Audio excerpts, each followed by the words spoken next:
Hello dear students, welcome back to the lecture series on theory of semigroups.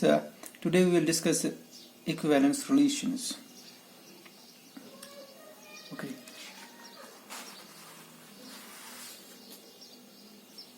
So let's define equivalence relation. Let X be a non-empty set. Let X be a non-empty set. A relation rho on X, so that means rho is a subset of X plus X is said to be an equivalence relation if first property rho is reflexive. Rho is reflexive. That's for all X belongs to X, X comma X belongs to rho. X is rho related to X. Second property, rho is symmetric. Rho is symmetric. That is for all X comma Y belongs to X. Whenever X, Y, they are rho related, X comma Y belongs to rho, this should imply Y comma X belongs to rho. That is the symmetric property. Third, rho is transitive. Rho is transitive. Rho is transitive. Rho is transitive means that is for all X, Y, Z in rho with X is rho related to Y and Y is rho related to Z, implies X is rho related to Z. So XY belongs to rho and YZ belongs to rho. This should imply XZ belongs to rho. So that's the property of this transitive. So if the relation rho satisfying these two properties, that means rho is reflexive, rho is symmetric, rho is transitive, then we say rho is an equivalence relation on X. So this reflexive property can be written as, so by reflexive we mean rho reflexive means that the identity relation should be subset of rho. So identity relation means this one. Identity relation on X means X comma X such that X belongs to X. So this is the identity relation. So that means whenever rho is reflexive, it means that IX is subset of rho. And second, symmetric means rho is subset of rho inverse. Rho is subset of rho inverse. Whenever xy belongs to rho, then that xy should be rho inverse, means yx should belong to rho. So rho is subset of, or equivalently we can say this, rho should be equal to rho inverse for symmetric relation. Rho should be equal to rho inverse. And transitive property means we can write transitive property in terms of rho as rho is subset of rho square, or you can say rho is equal to rho square directly. So by transitive we mean rho is equal to rho square. Okay. So that's the definition of equivalence relation. It's reflexive, symmetric, transitive. By reflexive we mean the identity relation should be subset of rho, and by symmetric we mean rho is equal to rho inverse, and by transitive we mean rho is equal to rho square, or you can say rho is subset of rho square also. That they are actually equivalent. You can easily verify this for that equivalence relation.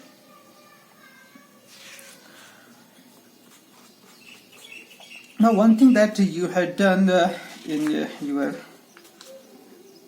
previous classes that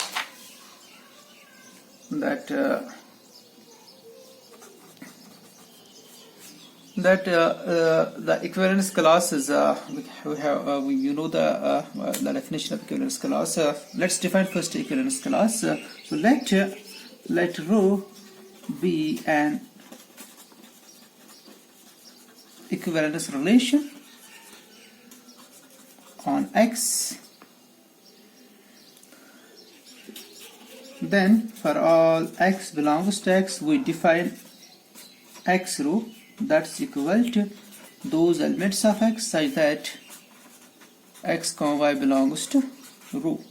Or we can write it as, we can express it as X comma Y belongs to row means X is row related to Y, or Y is row related to X, because row is an equivalence relation. So X row related to Y and Y row related to X, they are equivalent actually. So this is called the equivalence class actually. For all X we define this X row is called the row class of X. You can say row class of X, row class of X. And you know that these row classes, they are actually disjoint. Actually row classes are actually, they are equivalence classes, and equivalence classes are disjoint. So that means those row classes are disjoint. They are disjoint. Okay, so this that's a property for the row class. That means they are disjoint. And one more thing, that X is equal to union of these row classes. X belongs to X. So this is also trivial. This also you had done in previous classes. And again, since we know that this Ix is subset of row for when row is an equivalence relation, so that means domain of Ix should be subset of domain of row. So what's domain of X? Domain of Ix. Domain of Ix is whole X. So X is subset of domain of row. So which implies X is equal to domain of row, because domain of row is always subset of X. And one more thing, that this image of Ix is also subset of image of row, because Ix is subset of row. So which means that X is subset of image of row. So that means X is equal to image of. You can easily verify these things. They are very simple.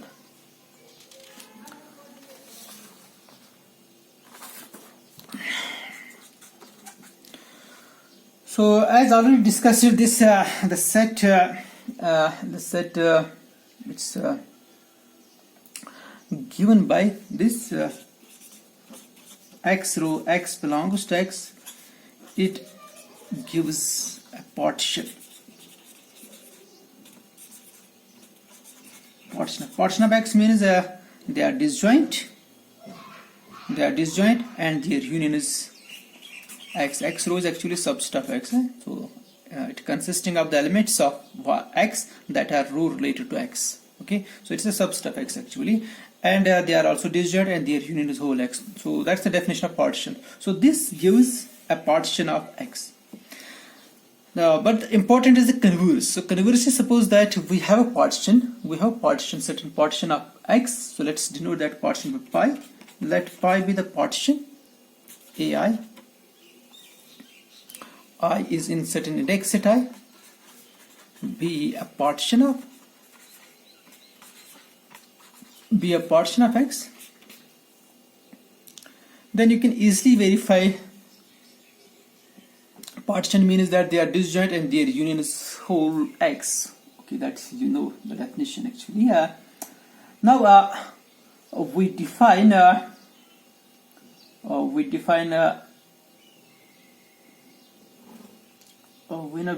this relation. Let's define the relation with respect to the partition pi. Let's define psi pi. Let's denote that relation by psi pi. So those ordered pairs, it's a subset of X cross X. It's an element of X cross X. So that means psi pi is a subset of X cross X such that there exists some I with X comma Y belongs to AI. Obviously this I is unique because AIs are disjoint actually. And you can easily verify that this is a relation, it's a subset of X cross X, and you can easily verify that this relation is an equivalence relation. So that means every partition generates an equivalence relation, gives rise to an equivalence relation on X. And conversely, every equivalence relation gives us a partition of X. So they are actually one and same. So partition, suppose that rho is an equivalence relation, rho is an equivalence relation, rho is an equivalence relation on X. So let's denote that partition by phi of P, phi of rho, okay? Phi of rho, it's a partition, it's X rho, such that X belongs to X, is a partition. So given a partition on X, we can find an equivalence relation by defining this. Psi of P is equal to xy in X cross X, such that there exists I with xy belongs to AI. And given an equivalence relation rho on X, we can define a partition of X. We can define a partition of X.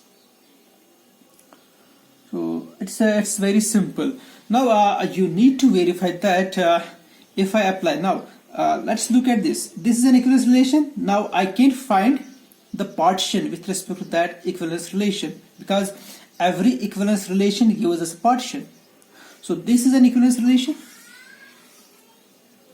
So I can find partition with respect to this equivalence relation, that's equal to phi of the equivalence relation, phi of rho. Phi of rho means the partition which is induced by an equivalence relation rho. So let's find the partition induced by this equivalence relation phi pi. So phi of psi pi, and you can easily verify that this is equal to the partition pi. Oh, that's very simple. And similarly, given a partition, we can always find an equivalence relation. This phi p is a partition on X. So this phi p gives us gives an equivalence. This phi p generates an equivalence relation or induces an equivalence relation, and that equivalence relation denoted by the psi of the partition. But here the partition is phi of rho. So psi of partition means phi of rho, and that's equal to the rho equivalence relation. So psi of partition, psi of pi means the equivalence relation. It's an equivalence relation. This is an equivalence relation. This psi of pi is an equivalence relation, okay? This is an equivalence relation on X. So psi of partition. Now here psi of phi rho. Psi of phi rho, because phi rho is a partition on X. So that means psi of partition. It's an equivalence relation, and that equivalence relation is a rho, same rho. So those things you need to verify those things yourself. Next, we define we define the row clauses, set of collection of row clauses,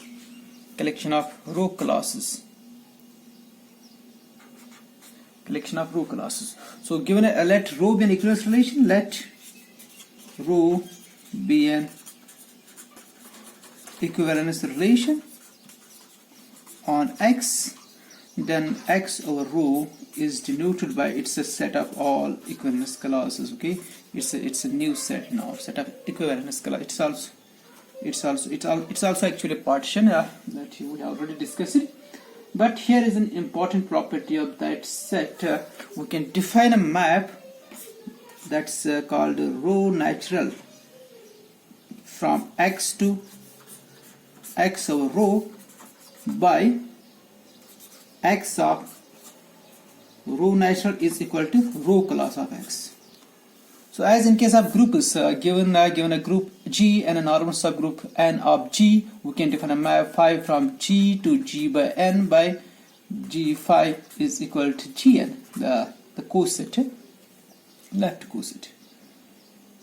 So same here, we factor this set X by this equivalence relation rho, then we can define a map that's here we call the natural map from X to its the factored set X over rho. Why rho is an equivalence relation, and this map is onto, it's a natural map actually, it's called a natural map. We call this a natural map. As in case of a groups, this morphism is called the natural morphism, group homomorphism. And now here we want to see when we replace this X by a semi-group Then what are the properties of this row natural, and what type of relations we need to take so that we can factor x. So suppose here the important thing is that suppose given a semigroup S and given an equivalence relation row on S, if we factor this S by row, so this is the collection of row classes as here. But can we define operation on that class so that S over row becomes a semigroup again, as in case of groups? If we factor this G by N, can we define any operation on G by N so that it becomes a group, like that quotient group? And we know that the property that the condition is that this N should be normal subgroup. But here we want to find those conditions on row. What are the conditions are additional conditions on row so that this quotient S over row will become a semigroup again? So that we'll discuss later on. Okay. Now we define the kernel here. Kernel of a map. Kernel of a map. Any map. We define kernel of any map here. So let's take a map. If 5 it's a definition. It's a definition of kernel. Let phi be a map from X to X. So what's we define phi composition, phi inverse. So phi is a map between X and Y. Sorry, while X and Y are any sets. Then what is this phi composition, phi inverse? It's again a map. Now we know that every map is a binary relation, so that means phi is a binary relation. It's a subset of X cross X. So it means that phi composition, phi inverse is also binary. Phi is a binary relation, phi inverse is a binary relation, and by composition of binary relation, what we mean we mean that X comma Y belongs to X cross X. Already discussed in previous lecture, there X is Z in X, such that X comma Z belongs to phi and Z comma Y belongs to phi inverse. So that you can write it as X comma Y belongs to X cross X, such that what X comma Z belongs to phi means X phi is equal to Z, because it's a map. So X has a unique image, that's Z, and here Z phi inverse, or you can say it's Y phi is equal to Z. So that it's the inverse image. Okay, this Y is the inverse image of Z. That means Y phi is equal to Z. So this means those ordered pairs belongs to X cross X, such that X phi Z, Y phi Z means X phi is equal to Y phi. So that's phi composition, phi inverse means those ordered pairs X comma Y in X cross X, such that X phi is equal to Y phi. And you can easily verify that this relation, it's a subset of X cross X. Now it's an equivalence relation because it is symmetric, as X phi is equal to X phi for each X in X. It's also symmetric. If X phi is equal to Y phi, then Y phi is equal to X phi. It's also transitive. If X phi is equal to Y phi and Y phi is equal to Z phi, then X phi is equal to Z phi. So that means this relation, phi composition, phi inverse, is an equivalence relation. It's an equivalence relation on X and is called as the kernel of phi. So that's kernel of phi is equal to phi composition, phi inverse. So that's the definition of kernel of phi here. Kernel of any map. Okay.